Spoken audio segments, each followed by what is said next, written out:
ورحمۃ اللہ.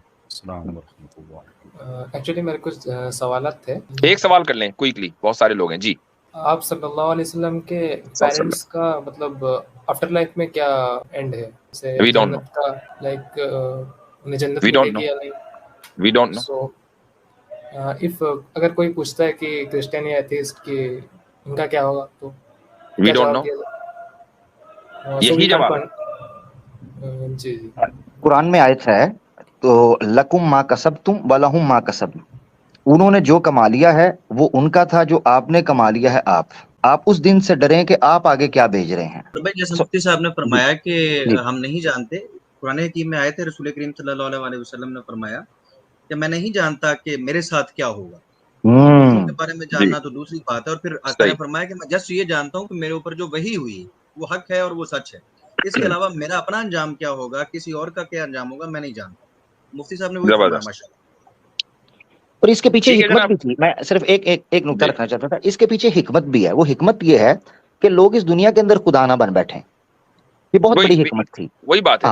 اچھا یہ بات ایک حدیث کے میں یہ بات آئی ہے کہ ایک صحابی نے کہا کہ میرے والد کہاں ہیں، تو آپ صلی اللہ علیہ وسلم نے فرمایا کہ تمہارا باپ جہنم میں ہے. تو وہ صحابی تھوڑا سا افسردہ ہو گئے. تو آپ صلی اللہ علیہ وسلم کو بلا کر کہا کہ ان ابی و ابا کا فی النار، کہ میرے والد اور تمہارے والد جہنم میں. یہ ایک روایت ہے، اس کی صحت کے اوپر کچھ لوگوں نے کلام کیا وغیرہ وغیرہ. پوائنٹ یہ ہے، کل پرسوں ہی کسی صاحب نے یہ اعتراض مجھے بھیجا، کبھی غیر مسلم یہ کہتے ہیں کہ یہ کیا بات ہوئی، محمد صلی اللہ علیہ وسلم کے پیرنٹس بھی جہنم میں ہیں. تو میں نے ان کا جواب دیا کہ اگر ہم اس واقعے کو 100% درست مان لیں کہ ایسا ہی ہوا اور ایسا ہی ہوگا جیسا کہ اس حدیث میں لکھا ہوا ہے، تو یہ تو آپ صلی اللہ علیہ وسلم کی صداقت کی دلیل ہے بھائی. کہ اگر آپ علیہ الصلوۃ والسلام العیاذ باللہ جھوٹے نبی ہوتے تو اپنے خاندان کو پہلے بچا لیتے. یہ کہتے ہیں کہ نہیں، یہ جو میرے خاندان کے لوگ ہیں یہ رائل فیملی ہے، ان کا اسٹیٹس الگ ہے. ٹھیک ہے، وہ اپنے خاندان کو ہی، یعنی ان کے ہاں معیار ایک ہے سب کے لیے، کالے کے لیے بھی وہی، گورے کے لیے بھی وہی، اپنے کے لیے بھی وہی اور غیر کے لیے بھی وہی، عرب کے لیے بھی وہی، عجم کے لیے بھی وہی، کہ اللہ اور اللہ کے رسول اور آخرت پر ایمان لاؤ گے تو ایمان قابل قبول ہے، ورنہ نہیں، پھر چاہے وہ کوئی بھی ہو. تو یہ تو آپ صلی اللہ علیہ وسلم کی صداقت کی دلیل ہے. اور اگر یہ اعتراض آپ صلی اللہ علیہ وسلم کے والدین کے تعلق سے ہوتا ہے تو حضرت ابراہیم کے والد بھی تو تھے، جن کے بارے میں قرآن میں نص قطعی موجود ہے کہ وہ شخص کافر تھا. بالکل بالکل. چلیں، اور یہ صرف باپ کا قصہ نہیں ہے.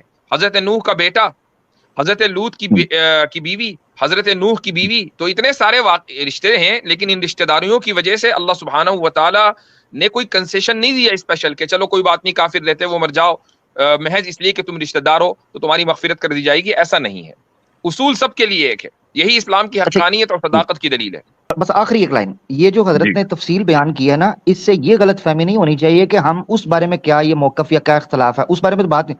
یہ غلط فہمی دور کرنا چاہ رہے ہیں کہ مرتدین یا کافروں کی طرف سے یہ کہنا کہ اللہ کے رسول پاک صلی اللہ علیہ وسلم کے نعوذ باللہ، اگر وہ جس طرح حضرت نے کہا وہ مان بھی لیں ایک منٹ کے لیے کہ وہ چیز ہے، تو اس سے نبوت کی صداقت میں اور اسلام کی سچائی میں کسی قسم کا کوئی رکھنا اور نقص پیدا نہیں ہوتا. یہ ہے وہ مقصد جس کو کلیئر کیا جا رہا ہے ڈیٹیل سے.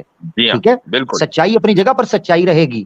ایک باپ اگر سچا ہے تو اس کا بیٹا اگر غلط نکل آتا ہے تو باپ کا سچائی یا باپ کا کریکٹر کبھی بھی مشکوک نہیں ہو سکتا. یہ اس مثال سے سمجھے کہ اسلام کی سچائی پھر بھی اپنی جگہ پر قائم ہے بہر صورت. چلیں ٹھیک ہے، چلیں شکریہ. بس جناب شکریہ.